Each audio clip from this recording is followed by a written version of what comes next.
Hello दोस्तों, कैसे हो? उम्मीद करता हूँ अच्छा होंगे। मैं हूँ रितेश पटेल। आज हम बात करेंगे श्रीमद् भागवत कथा अध्याय 9 के बारे में। हमारे वीडियो अच्छे लगते हैं तो प्यारी सी कमेंट जरूर करना। तो दोस्तों शुरू करते हैं श्रीमद् भागवत गीता अध्याय 9। श्रीमद् भगवत गीता अध्याय 9। अध्याय 9 को राजविद्या राजगुह्य योग के नाम से जाना जाता है, जिसका अर्थ है विद्याओं का राजा और रहस्यों का राजा। इस अध्याय में भगवान श्री कृष्ण अपने परम भक्त अर्जुन को सबसे गुप्त और श्रेष्ठ ज्ञान प्रदान करते हैं। वे बताते हैं कि यह ज्ञान इतना पवित्र है कि इसे जानने वाला व्यक्ति इस संसार के दुखों से मुक्त हो जाता है।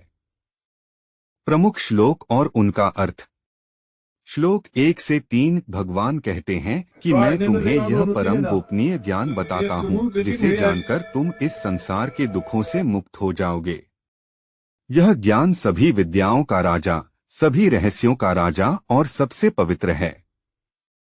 इसे समझना बहुत आसान है और इसका अनुभव प्रत्यक्ष होता है। श्लोक 4 से 6 भगवान बताते हैं कि यह संपूर्ण जगत उनके अव्यक्त अदृश्य स्वरूप से व्याप्त है। सभी प्राणी मुझ में स्थित हैं, लेकिन मैं उनमें स्थित नहीं हूँ। यह मेरी योग शक्ति का कमाल है। जिस प्रकार आकाश में स्थित वायु सर्वत्र गतिशील होने पर भी आकाश में ही रहती है, उसी प्रकार सभी प्राणी मुझ में ही रहते हैं। श्लोक 7 से 10 भगवान कहते हैं कि कल्प के अंत में सभी प्राणी मेरी प्रकृति में लीन हो जाते हैं और कल्प के आरंभ में मैं उन्हें फिर से उत्पन्न करता हूँ।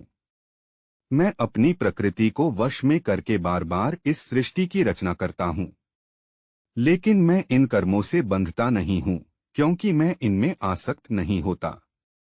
श्लोक 11 से 12 अज्ञानी लोग मुझे मनुष्य के रूप में देखकर मेरा अनादर करते हैं, क्योंकि वे मेरे परम भाव को नहीं जानते।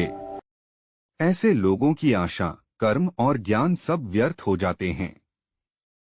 श्लोक 13 से 14 महात्माजन दैवी प्रकृति के आश्रय में रहते हैं। वे मुझे अविनाशी और सभी प्राणियों का मूल जानकर अनन्य भाव से मेरा भजन करते हैं। वे हमेशा मेरा गुणगान करते हुए मुझ में दृढ़ संकल्प लेकर और भक्तिपूर्वक मेरी पूजा करते हैं। श्लोक 16 से 19 भगवान बताते हैं कि मैं ही यज्ञ, हवन, मंत्र, औषधि और घी हूँ। मैं ही इस संपूर्ण जगत का पिता, माता, आश्रय, पितामह और धाता, पालन करता हूँ। मैं ही पवित्र ओंकार हूँ। ऋग्वेद, सामवेद और यजुर्वेद भी मैं ही हूँ। श्लोक 22 जो भक्त अनन्य भाव से मेरा चिंतन करते हैं और मेरी पूजा करते हैं, उन नित्ययुक्त भक्तों का योगक्षेम, आवश्यकताओं की पूर्ति मैं स्वयं वहन करता हूँ। श्लोक 26 भगवान कहते हैं कि जो कोई भक्त मुझे प्रेम से एक पत्ता, एक फूल, एक फल या जल अर्पित करता है, मैं उस शुद्ध मन वाले भक्त का प्रेम पूर्वक दिया हुआ उपहार स्वीकार करता हूँ। श्लोक 32 से 34 भगवान कहते हैं कि स्त्री, वैश्य, शूद्र या पापयोनि में जन्मे हुए कोई भी व्यक्ति जो मेरी शरण में आते हैं, वे परमति को प्राप्त करते हैं। इसलिए तुम मेरा ही मनन करने वाले हो जाओ, मेरे भक्त बनो, मेरी पूजा करो और मुझे नमस्कार करो। ऐसा करने से तुम मुझे ही प्राप्त करोगे।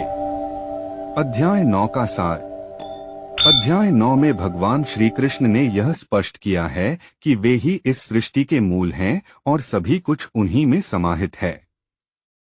इस अध्याय में अनन्य भक्ति का महत्व बताया गया है, जहां भक्त बिना किसी स्वार्थ के केवल भगवान की प्रसन्नता के लिए कर्म करता है।